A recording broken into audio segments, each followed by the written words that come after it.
Amma 7th anniversary Dhamaka offers. Shop 599, win 777 exclusive prizes. WhatsApp లో order చేయండి, gift పట్టండి.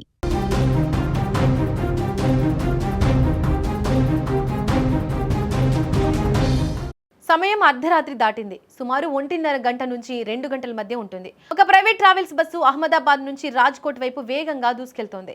ఉదయం కల్లా గమ్యం చేరుకుంటామన్న నమ్మకంతో ప్రయాణికులంతా గాఢ నిద్రలో ఉన్నారు. బస్సు రాజ్కోట్ చోటీలా హైవేపై సాంగాణి గ్రామం సమీపంలోని చేరుకుంది. అదే హైవేపై బస్సుకు కొద్ది దూరంలో ముందు భాగంలో ఒక ట్యాంకర్ వెళ్తోంది. అంతా సవ్యంగానే ఉందనుకుంటున్న సమయంలో ఒక్కసారిగా ఒక పెద్ద శబ్దం. ఆ శబ్దంతో పాటే పెను విషాదం ముంచుకొచ్చింది.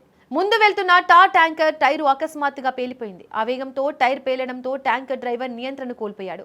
ట్యాంకర్ ఒక్కసారిగా అదుపు తప్పింది. అదే సమయంలో దాని వెనకే వేగంగా వస్తున్న ప్రైవేట్ బస్సు డ్రైవర్ బ్రేక్ వేసే లోపే జరగాల్సిన నష్టం జరిగిపోయింది. వేగంగా వెళ్లి ఆ ట్యాంకర్ ను బస్సు వెనుక నుంచి బలంగా ఢీకొట్టింది. ఢీకొట్టిన వేగానికి బస్సులో ఒక్కసారిగా షార్ట్ సర్క్యూట్ జరిగింది. అంతే, క్షణాల్లో బస్సులో మంటలు చెలరేగాయి. ఆ మంటలు ఎంత వేగంగా వ్యాపించాయంటే లోపల ఉన్న ప్రయాణికులు నిద్ర లేచి తేరుకుని బయటకు వచ్చే సమయం కూడా దొరకలేదు. కళ్ల ముందే బస్సు పూర్తిగా అగ్నిగోళంలా మారిపోయింది. దురదృష్టవశాత్తు మంటల తీవ్రత ఎక్కువగా ఉండడంతో 4 ప్రయాణికులు ప్రాణాలతో బయటకు రాలేక బస్సులోనే సజీవ దహనమయ్యారు. మృతదేహాలు పూర్తిగా కాలిపోవడంతో వారిని కనీసం గుర్తుపట్టడానికి కూడా వీల్లేని విధంగా మారిపోయింది. హాహాకారాలతో ఆ ప్రాంతం అంతా భయానకంగా మారింది. ఈ ప్రమాదంలో మరో 10 మందికి తీవ్ర గాయాలయ్యాయి. సమాచారం అందుకున్న వెంటనే పోలీసులు, అగ్నిమాపక సిబ్బంది ఘటనాస్థలానికి చేరుకుని ప్రాణాలకు తెగించి మంటలను అదుపు చేశారు.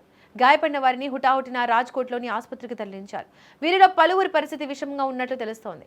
పోలీసులు ఈ ఘటనపై కేసు నమోదు చేసి లోతుగా దర్యాప్తు చేస్తున్నారు. కేవలం ముందు వెళ్తున్న వాహనం టైర్ పేలడం వల్ల జరిగిన ఈ ప్రమాదం ఎందరో జీవితాల్లో పూడ్చలేని విషాదాన్ని నింపింది.